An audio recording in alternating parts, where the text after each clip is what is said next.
Kalau korang nak buat dia 100 volt, belilah siap-siap speaker 100 volt. Dah hodoh nampaknya.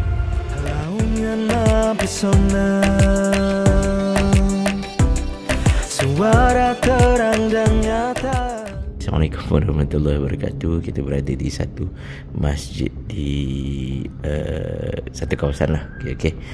So masjid ni nampak macam masjid baru tau. Tapi masjid ni kecil je sebenarnya. Tapi dia panggil dia masjid. Ni nak bebel sikit macam biasa kan. Bila designer ataupun arkitek ataupun siapa-siapa yang design masjid ni, dia tak consider langsung equipment yang akan ada di masjid. Contohnya TV solat kan, dia tak consider langsung.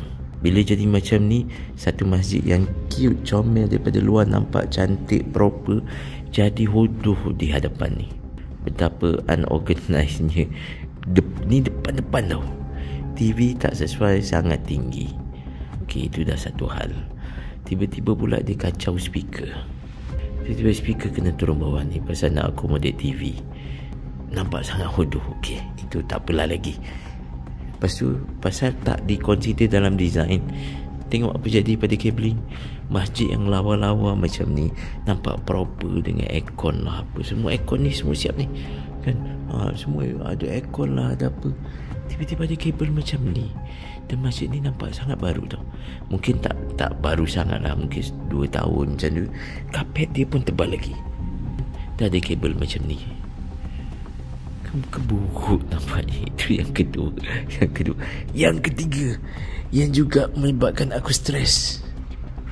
Korang tengok, boleh ada transformer pula dekat luar.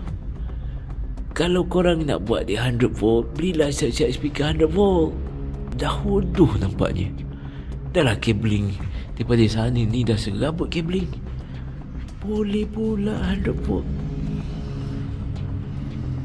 Masuk transformer, kemudian beli je lah speaker yang terus ada transformer.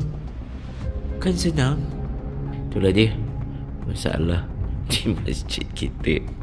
Allahu Akbar. Jadi insyaAllah moga-moga Allah permudahkan. Okey, sekali lagi saya sembang ni, saya tak tujukan kepada mana-mana individu.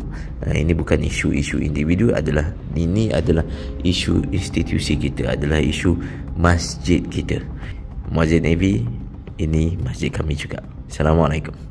Pilihlah Muazzin AV, nama yang diyakini,